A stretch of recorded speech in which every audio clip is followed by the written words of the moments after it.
back on the record. It's our first roundtable for the month of August. Joining us at the table this morning, Boston Globe columnist Adrienne Walker and Republican political analyst Ginny Buckingham. It's great to see you guys. I'm just curious. Councillor Louis-Jean just left, and she said, "Yeah, I hope I didn't speak too fast or too animated." No. It was.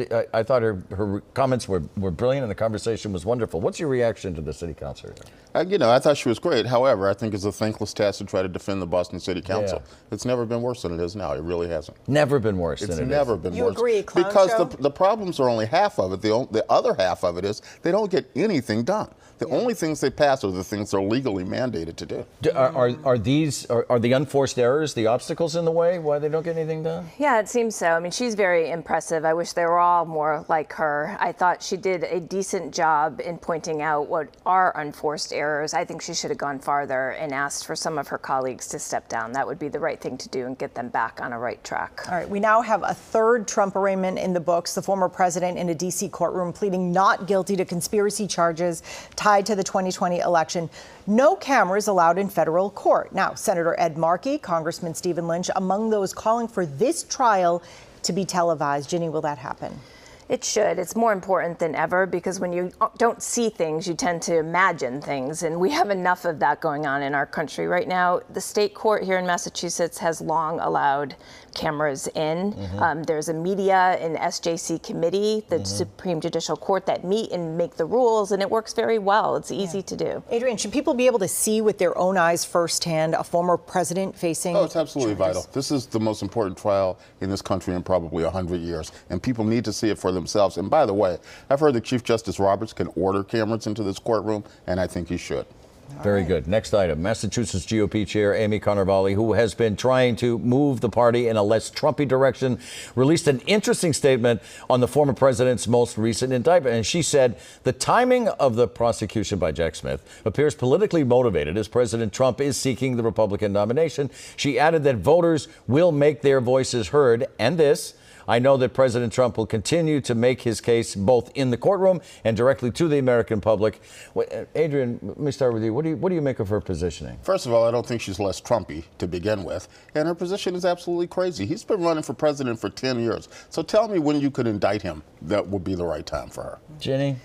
Well, and given that half of her very small base is pro-Trump, I assume she's just trying to thread the needle. Having said that, there is no way a pro-Trump Republican candidate is ever going to win statewide in this state, and it's about time our party, my party, recognizes that and starts building a broader coalition. All right. The crisis on Mass and Cass, it's clearly headed to a new phase.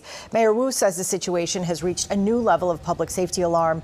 New talk of housing the homeless at the Shattuck Hospital in Jamaica Plain with a Long Island solution still a long way off. State Senator Nick Collins has gotten $50,000 to study a possible floating treatment center. Now, what do you think, Adrienne, needs to happen now? Well, first of all, I think it's absolutely outrageous that Mayor Wu says we need a new direction, we need a new plan, but won't say what her doesn't plan say what is. it is. I mean, what is that? Yeah.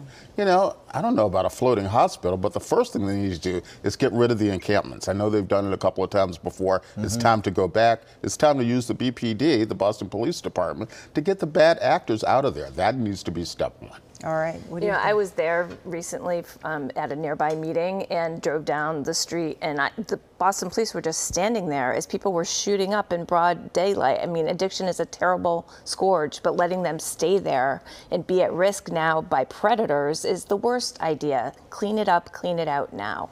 Next item. The legislature managed to finally pass the state budget before hitting the exit doors for the rest of August. Still on the table is tax relief. The House and the Senate just can't seem to get on the same page. Governor Healy says that she wants it done to keep the state competitive. Ginny, is it time for her to put her foot down? I mean, past time. She ran as the Baker successor who was going to govern from the middle, and she ran that she was going to push for tax cuts.